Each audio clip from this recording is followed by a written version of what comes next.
four. Skate. Four. Skate. Four. Et sinon Camille, comment ça va? Bah écoute, ça va, vu que là je suis quasiment en vacances, j'ai 5 jours de pause, donc c'est cool. Euh, Du coup là c'était la rentrée. oui, enfin on a eu 2 jours du coup de cours là hier et aujourd'hui. Et, et je reprends lundi prochain. Et comment ça se passe les cours? Ça va, c'est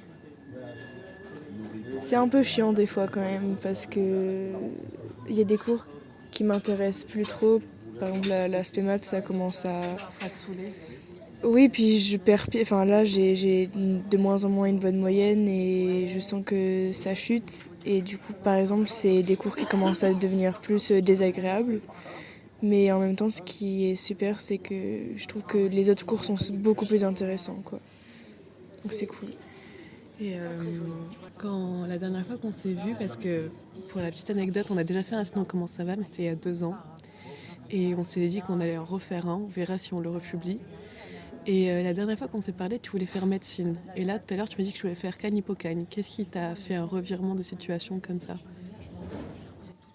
Bah, en fait, je crois que le revirement de situation, c'était que je devienne médecin. Enfin, mon envie de devenir médecin. Parce que quand j'étais petite, dès le CE1, j'aimais trop écrire des histoires, lire et en raconter. Et je m'intéressais beaucoup, pareil, à l'histoire et à l'art. Et, euh, et je sais pas, quand je suis arrivée au collège, je me suis dit que la seule façon que j'avais de pouvoir aider les gens, c'était avec la médecine. Sauf que, en fait, je me suis rendu compte qu'il y avait plein d'autres façons. Et je pense que c'est plutôt ouais, le moment où je me suis dit qu'il fallait que je fasse médecine et que je sors totalement dans un côté scientifique, alors que ça, j'aurais pu si j'avais travaillé, mais c'était jamais ce vers quoi je me dirigeais à la base. Ok. Et du coup, là, il te reste encore une année de lycée et après, c'est le grand pas. Comment tu imagines ton avenir, ton avenir plus tard? Bah, j'appréhende pas mal parce que je me dis qu'il y a plein de choses qui vont être dures. Et puis ça me fait encore plus bizarre parce que comme je sautais une classe, bah, je vais avoir un an, je le vois un peu comme un an d'avance sur ma vie. Et bah ouais, du coup, je serai pas majeure quand je vais prendre mon indépendance, si je prends bien mon indépendance l'année prochaine et si tout se passe bien. Et je trouve que c'est dommage que ma vision de l'avenir change en fonction de mes vœux Parcoursup. Et, et c'est ça la plus grande peur que j'ai. Je pense que j'arriverai à me débrouiller et de toute façon, je suis bien entourée, donc j'ai pas trop peur par rapport à ça. Et comment tu vois la liberté que tu vas avoir? Est-ce que cette liberté te fait peur ou est-ce qu'elle te donne envie? Cette liberté, elle me donne vachement envie parce que je vois un petit peu la liberté que j'ai de plus en plus en fonction de quand est-ce que je grandis. Et, euh, et je me rends compte que c'est vachement enivrant, la liberté, et que j'ai toujours envie d'en avoir plus. Donc j'ai hâte, principalement.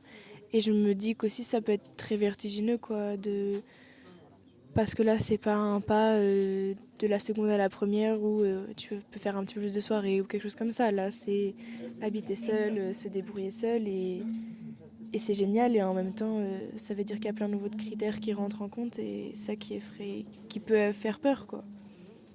Et comment tu définirais, toi, la liberté? Pour toi, c'est quoi la liberté? Je pense que la liberté, selon moi, c'est un sentiment plus que un droit ou une valeur. C'est Ouais, si tu sens que ce que tu peux faire, ça se passe bien et que tu peux le faire sans que tu sois ni forcé ni contraint, dans le sens que tu ne peux pas le faire à la base, bah, je pense que c'est ça la vraie liberté, que tu te sentes parfaitement bien quand tu fais quelque chose. Que ce soit quelque chose de minuscule ou, bah, par exemple, prendre son indépendance. Si tu es libre, tu peux faire ce que tu veux et en même temps ne pas avoir ni de regrets, ni de remords, ni toi te sentir mal, même pour le moindre détail, quoi. Et tu parlais de valeurs. Je pense qu'on a tous des valeurs assez différentes. Et je pense que les valeurs, c'est ce qui nous pousse à être nous-mêmes. Pour toi, ce serait quoi tes valeurs à toi? Les valeurs de Camille, qu'est-ce que c'est les valeurs de Camille? La première qui me vient en tête, je pense que c'est la bienveillance ou la non-violence. Pour moi, c'est à peu près pareil. Je trouve que l'expression ne pas faire mal à une mouche, c'est ce qui me ressemble j'espère ce qui me ressemble le plus. Enfin, je me verrais très très mal porter un coup sur quelqu'un ou lui parler mal juste pour lui faire mal.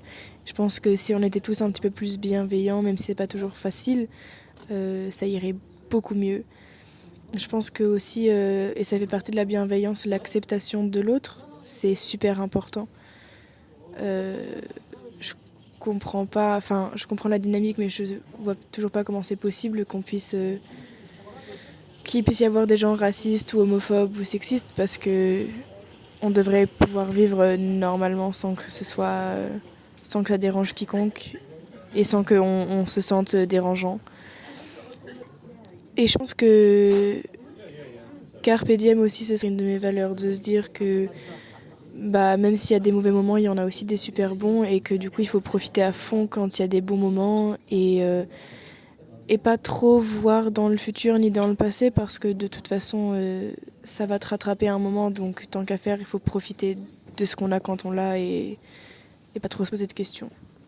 Okay. Je pense que s'écouter soi-même c'est hyper important aussi et c'est très dur aussi.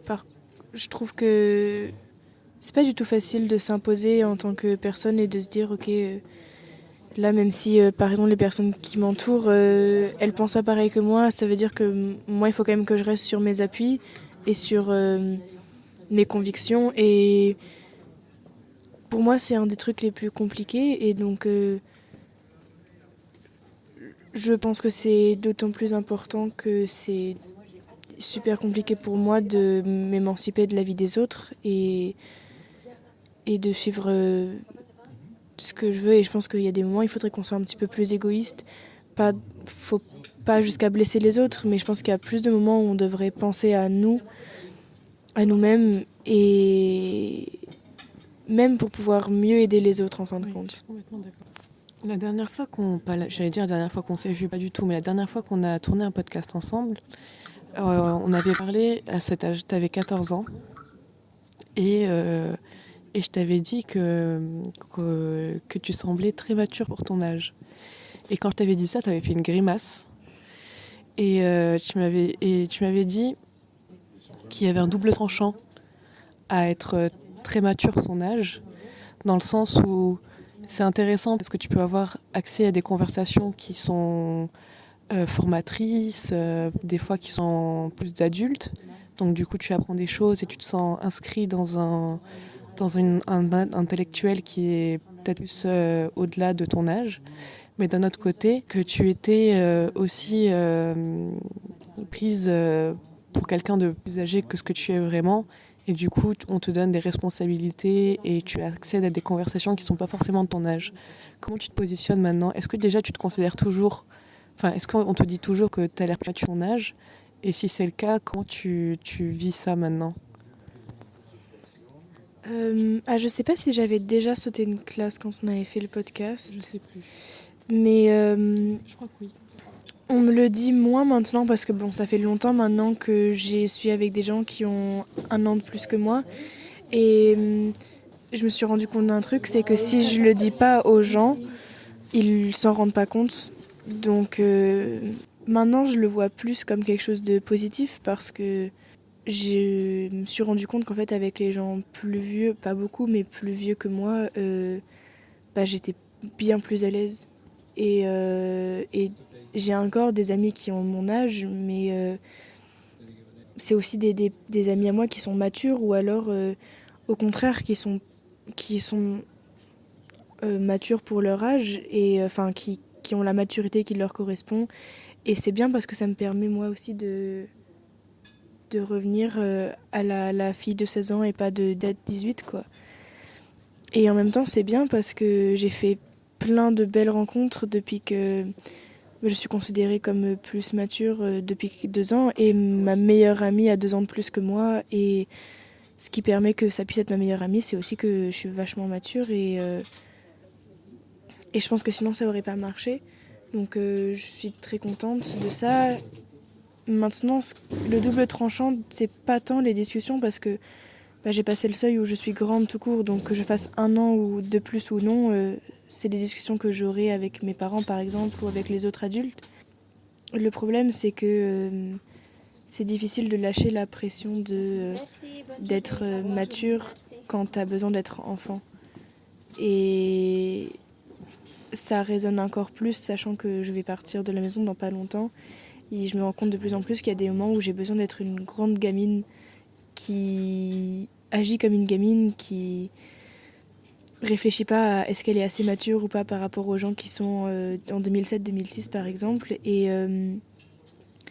je me rends compte que c'est compliqué, ou en tout cas que j'ai peur, parce que peut-être bien que les gens s'en ficheraient complètement, mais j'ai du mal à me dire ok, bah là j'ai le droit d'être une gamine, j'ai le droit de me reposer, parce qu'en vérité je suis pas si vieille que ça, quoi. Enfin, je suis pas adulte du tout encore. Et quand je me repose, j'ai peur que les gens me prennent du coup pour une gamine, mais dans le sens très très large, enfin dans le sens opposé totalement, quoi. Parce que toi-même, tu dis que tu es mature, donc tu penses qu'elle te vient d'où, cette maturité? Je te laisse boire ton thé si tu veux envie de boire ton thé. Je pense que cette maturité, elle me vient du fait que pendant très longtemps, j'ai été fille unique et que mes parents m'ont toujours baladée partout. Et c'est génial, enfin, j'en ai que des bons souvenirs en fait, même les moments où c'était compliqué. Et pendant 7 ans, j'ai pas eu de frères ni de sœurs. J'ai eu des belles sœurs, mais elles sont pas ancrées dans ma vie, parce que maintenant par exemple j'ai plus du tout de contact avec elles. Et puis en plus j'étais la plus petite, donc c'est pas vraiment un argument entre guillemets. Et du coup j'ai toujours dû être avec les adultes, et je pense que comme dès petite j'arrivais bien à comprendre comment les gens fonctionnaient. J'ai directement je me suis attachée à comment les adultes fonctionnaient pour pouvoir me faire une place auprès d'eux, même quand j'étais toute petite, parce que je vivais dans un monde de grands et que j'avais pas de figure enfantine sur lesquelles m'appuyer.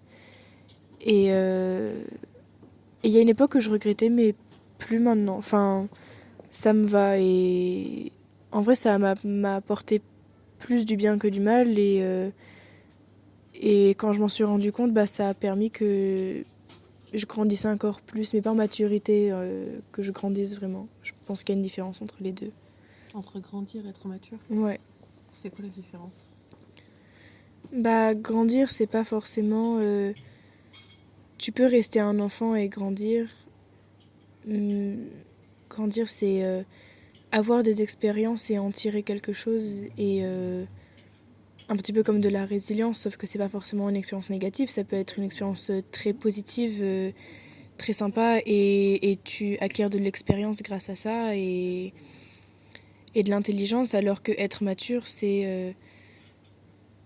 t'as pas forcément besoin d'avoir vécu pour en avoir. Enfin, la preuve, du coup, j'avais 4 ans et on me disait que j'étais mature, j'avais pas vraiment vécu, quoi. Et je pense que c'est plutôt une façon d'être, quoi, peut-être d'être moins... de moins surréagir ou des choses comme ça. Et je dis ça alors que je surréagis tout le temps, mais... mais je pense que c'est différent, ouais. Tout à l'heure, tu disais que t'es pas adulte, c'est vrai, mais t'es pas non plus une enfant, ce qui est vrai aussi. Déjà, pour toi, qu'est-ce que ça veut dire être adulte? Et comment tu vois se passe cette transition entre adolescente et être adulte? Je pense que adulte, déjà, ça commence pas forcément à partir de 18 ans ou de 21 ans. Enfin, les âges où généralement on se dit, ok, selon la loi, on est majeur, on a des nouvelles règles, etc. Je pense que tu peux rester adulte et enfant toute ta vie.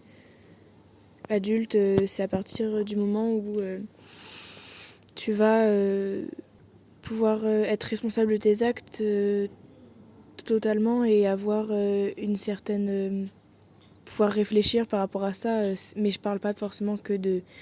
C'est pas parce que tu payes tes impôts que tu deviens un adulte, c'est vraiment pouvoir réfléchir sur tes actes et y réfléchir de façon posée et prendre le temps d'y réfléchir longtemps s'il y a besoin. Alors que des fois quand t'es jeune ou enfant, tu peux être vachement plus impulsif et je pense qu'être adulte, c'est avoir acquéri de l'expérience et avoir grandi du coup et pouvoir se poser quoi et des fois respirer et je pense que tu deviens adulte quand tu peux apprendre aux autres comment grandir et que tu peux donner toi des infos, des conseils sur comment grandir aux autres. Et je pense que c'est à partir de ce moment-là que tu peux devenir adulte. Alors que être enfant, c'est je sais pas, c'est profiter de la vie et être heureux et je pense que pour être un adulte, il faut avoir sa part d'enfant. Je pense que les deux sont pas du tout incompatibles et qui sont même hyper complémentaires. J'ai pas envie de me presser que ça arrive quoi. Je me dis que ça arrivera au fur et à mesure et que ça va être déjà quelque chose d'éprouvant. Enfin, là déjà de grandir, d'être une ado, ça c'est compliqué parfois, donc j'essaye de pas presser les choses et j'essaye des fois de me donner une vision de ce que ce sera, mais en vérité je sais pas du tout. Je sais pas de quoi ma vie va être faite. Et encore une fois, ça dépend de mes vœux Parcoursup et je trouve ça super dommage que mon avenir dans ma thèse il dépende de là où je suis acceptée. Mais c'est vrai. Mais j'essaie d'avoir confiance en moi-même et de me dire que je vais y arriver et quelle que soit la forme que ça va prendre, quoi, que ça va bien se passer. Et ce qui me rassure, c'est que je suis bien accompagnée par contre, par plein d'adultes et par plein de gens qui ont mon âge et qu'on va pouvoir avec les jeunes de mon âge faire la transition et que les adultes vont nous aider pendant tout le long et c'est super rassurant en fait. Qui dit transition dit aussi, pour moi en tout cas, rapport au corps. Déjà, tu as vécu une transition du rapport au corps entre enfant et adolescente. Et c'est quoi ton rapport au corps à l'heure actuelle? Et tu penses que comment il va évoluer? Pendant tout mon collège, j'ai beaucoup complexé sur mon corps et certaines personnes autour de moi ne m'ont pas vraiment aidé à ce que je décomplexe. Et je leur en veux pas forcément parce que c'est des personnes aussi qui complexent sur leur corps et qui se disent qu'elles doivent passer aussi ce complexe, peut-être parce que c'est normal pour elles ou parce que elles ont un tellement gros trauma que elles ont besoin de le partager pour peut-être elles décompresser ou parce que c'est devenu normal. Et j'essaye de plus en plus d'accepter mon corps tel qu'il est et de me dire qu'en fait, je vais devoir apprendre à vivre avec, donc j'ai pas trop le choix. Et je me dis que si vraiment un jour je le supporte plus, faudra que je fasse, je sais pas, du sport ou que je mange plus si c'est parce que je vais devenir plus grosse mais qu'il faut que je le fasse que pour moi. Et c'est un truc qui est assez récent chez moi. Et les complexes reviennent de temps en temps. Et c'est hyper étrange parce que tu sais que ton corps n'a pas changé entre-temps. Enfin, ça peut être à 2 jours près. Par exemple, quand t'as tes règles, tu peux être plus ballonné ou quelque chose comme ça. Et c'est super dur quand tu es en face de complexes de se dire mais en fait ça va, enfin t'as le même corps et il faut que tu continues à l'aimer et c'est super dur mais j'essaye de plus en plus de garder une image positive de moi et de me dire que non ça va en fait. Et que peut-être mes complexes je les vois beaucoup mais que les gens devant moi ne les voient pas du tout en fait. Et c'est ça aussi qui aide, c'est de se dire ça se trouve votre plus gros complexe, les gens autour de vous ne le voient pas, ne savent même pas ce que c'est. Et pour ce qui est de mes complexes, je sais que des gens autour de moi ne m'ont pas forcément aidée quand j'étais petite à bien me voir. et à aimer mon corps. Et ce qui m'a aussi sauvée, c'est les autres gens autour qui, eux, par contre, ont continué de me dire que j'étais belle et que je méritais d'aimer mon corps et que je méritais aussi de le montrer parce que j'avais le droit de m'habiller comme je voulais, par exemple, ou des choses comme ça. Et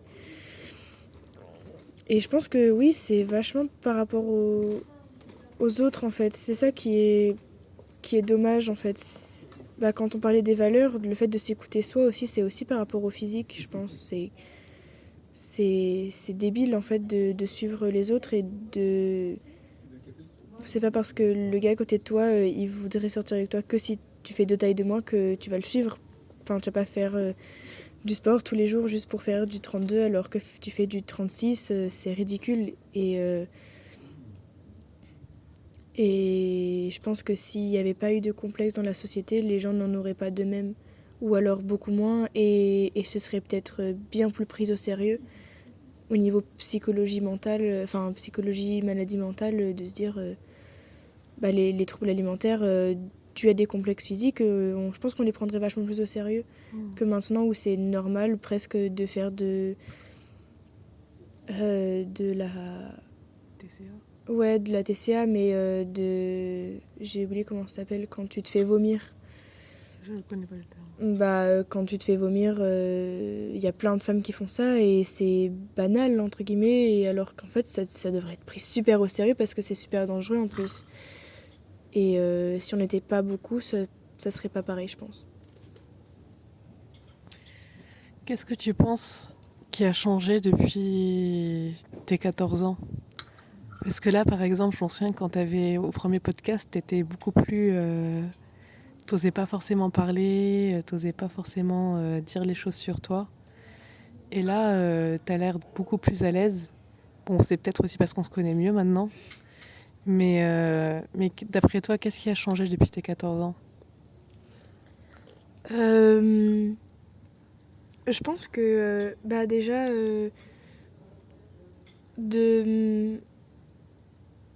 comme j'ai dit un petit peu tout à l'heure, de me retrouver avec des personnes plus vieilles que moi avec qui je me sentais beaucoup mieux. Ça m'a permis de me découvrir beaucoup plus moi-même et toutes les petites choses que j'arrivais pas trop à assumer parce que j'étais avec des gens de mon âge mais avec qui je me sentais pas forcément bien. Quand j'ai pu les assumer, je me suis rendu compte qu'en fait, ce que je disais, ça me valait le coup d'être dit en fait. Et que forcément, il y a des gens qui s'en fichent, mais je comprends, tout le monde ne peut pas entendre parler de ma vie. Mais que quand même, il y avait des gens, ça les intéressait, et puis même mes avis en général. Et je pense que du coup, c'est ce changement d'âge, et puis c'est les rencontres que j'ai pu faire aussi. Je remercie beaucoup les amis que j'ai eus, qui ont mon âge et qui sont plus vieux, d'avoir été à mes côtés et de m'avoir permis de m'émanciper de la personne que j'étais avant, qui était toujours pas timide parce que j'étais sociable, mais renfermée et qui cachait pas mal de choses sur elle. Alors que maintenant, j'assume beaucoup plus et il y a assez peu de choses maintenant en fait que j'ose pas dire sur moi, qui peut se dire, en tout cas pas de trop intime ni privé. Et mes amis m'ont vachement aidée sur ça. Comment tu t'inscris dans la société à 16 ans? Est-ce que tu te sens entendue? Comment tu te positionnes? Parce que par exemple, la place de la parole, t'en parlais tout à l'heure, la parole d'un enfant n'a pas le même poids que la parole d'un adolescent, qui n'a pas le même poids que la parole d'un adulte. Et comment tu te sens dans la société globale, que ce soit sociale, politique, intime comment est-ce que tu te sens entendue? Est-ce que tu te sens respectée? Est-ce qu'il y a des choses qui t'énervent? Comment tu te positionnes dans la société actuelle? Si on parle politiquement, je me sens pas du tout entendue. surtout auprès des réformes que le gouvernement veut faire en ce moment, où j'ai l'impression que le but c'est de plus en plus de mater la jeunesse, et ce qui est vachement douloureux à voir déjà, et puis ce sur quoi je suis totalement contre. Et, et en vue de toutes les manifestations et de tous les blocus qu'on a fait, nous, mon groupe d'amis, et puis en fait toute la France, et même partout dans le monde, qu'on ne soit toujours pas entendu, c'est fatigant et énervant, et même ça fait peur, parce que des fois on a l'impression, je parle pour moi et mes amis, et je sais d'autres personnes, des fois on a vraiment l'impression de parler à un mur, et c'est super vexant. Et puis ça fait vachement mal en fait. Et j'ai l'impression des fois qu'on crie tellement qu'à un moment on n'aura plus de voix. Et j'ai peur de ce moment-là où les gens vont peut-être perdre espoir. Par contre, je me sens vachement écoutée en tant qu'adolescente auprès des gens qui m'entourent, avec qui je suis proche, que ce soit mes amis ou ma famille. Et ça, j'en suis vraiment contente. Et ce qui est encore mieux, c'est de savoir que j'ai pas eu besoin de faire beaucoup d'efforts pour me sentir entendue. Et en tant que femme non plus, les seules personnes auprès desquelles je me sens pas entendue, j'arrive à leur dire que en fait, je mérite d'avoir une voix. Il y a des gens dans ma famille qui sont très sexistes, par exemple, et soit j'arrête de les voir, soit je finis par me faire entendre. Donc ça va. Mais auprès de la société, c'est pas toujours facile, quoi. Ouais. Et tu parlais en tant que femme, comment comment tu te vois en tant que femme qui se construit? Est-ce que ça te fait peur? Est-ce que tu as des envies? Est-ce que tu te sens déjà femme? Est-ce que tout ça, c'est quoi ton rapport à ce rôle j'allais dire ce rôle de femme, il n'y a pas de rôle de femme, mais en tant que femme, comment tu te sens par rapport à ton entourage, à la société, etc. Est-ce que tu as des peurs? Est-ce que tu as des réserves? Est-ce que tu as au contraire, tu t'éclates de fou en tant que femme? Alors déjà, c'est super d'être une femme, je trouve vraiment. J'ai absolument pas de... Enfin, je me sens pleinement femme déjà, et je pense que c'est une chance de se sentir bien dans son corps en tant que femme.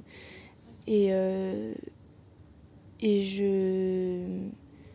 j'aime vraiment ma vie en tant que femme, et même si ça peut être compliqué pour certaines choses, j'essaierai jamais de le changer, quoi. Et j'ai peur parce que je vois tous les endroits encore où c'est pas du tout égalitaire pour les femmes, et je sais que ça c'est bien en France pour l'instant, mais que ça le sera probablement pas toujours, parce que rien ne sera jamais acquis, et franchement quand des fois on y réfléchit, c'est vachement fatigant. Et s'il y a quelques trucs que je pouvais changer de ma vie de femme, ce serait, je pense, pouvoir me balader seule dans la rue sans que ce soit un problème, et sans que j'ai peur. Et c'est un truc qui, pour l'instant, n'est pas le cas. Par exemple, la dernière fois, c'était ce week-end, j'étais dans la rue, et j'avais mon casque, et à l'autre bout de la rue, il y a un mec qui m'a maté pendant 30 mètres, quoi, et je le voyais, et genre, il m'a plus que fait un appel de phare, quoi, et c'est épuisant, franchement, c'est... Ouais. Et bizarrement, je crois que le moment où je me suis considérée comme femme, c'est quand on a voté la loi contre l'IVG aux États-Unis, et je me suis rendu compte du mal que ça m'a fait, en fait. L'impression qu'on m'avait coupé les ailes, même si moi j'étais pas du tout concernée, vu que je vais jamais aux États-Unis. Mais je pense que c'est le moment où je me suis rendu compte que ce que ça voulait dire d'être femme aussi. Et tous les choses pour lesquelles nous, en tant que femmes, on on doit se battre pour et je me suis rendu compte que ouais, en fait, être femme, c'est aussi ça. Et même si c'était un événement qui a été très très dur pour moi, je me suis rendu compte que on était liées et toutes en fait. Et c'est ça ce que ça veut dire pour moi, femme. Et je pense que ouais, c'est le moment où j'ai réalisé, bah du coup c'était l'année dernière quoi. Quand j'avais, enfin ouais, en seconde l'année dernière. Je pense que j'ai réalisé, enfin que je me suis sentie femme. Ok. Et je passe un peu du coq à l'âne. Pourquoi tu penses que tu disais que tu avais beaucoup d'amis et des amis proches, et il y a des gens qui n'ont pas d'amis proches et qui n'ont même pas d'amis. Comment tu penses que ça se fait que toi tu en aies? Tu dis que tu as beaucoup de chance, mais je pense qu'il n'y a pas que de la chance. Pourquoi tu penses que tu as des amis aussi proches et avec des liens aussi forts? Qu'est-ce que tu te souhaites pour la suite? Que ce soit professionnel, que ce soit intimement, que ce soit plus large dans tes projets. Qu'est-ce que tu te souhaites à toi-même? Je me souhaite de toujours être bien entourée. Je pense que c'est super important pour pouvoir se construire. Je me souhaite d'être en bonne santé mentale et physique. Je parle pas d'avoir une angine, Oui, mais on s'entend. voilà. Et je me souhaite de pas perdre la motivation pour toutes les choses dont j'ai envie. Jusqu'à maintenant, j'ai à peu près réussi à faire toutes les choses dont j'avais envie quand j'en avais envie. Et j'espère que je perdrai pas ça. Surtout que là, je vais entrer dans la vie adulte et que donc il va falloir que je fasse mes propres choix de plus en plus et des choix plus importants. Donc j'espère qu'à ces moments-là, je saurai rester la femme têtue que je suis pour arriver à mes fins. Tout à l'heure, tu parlais de carpe diem et de se focaliser sur des choses positives, etc.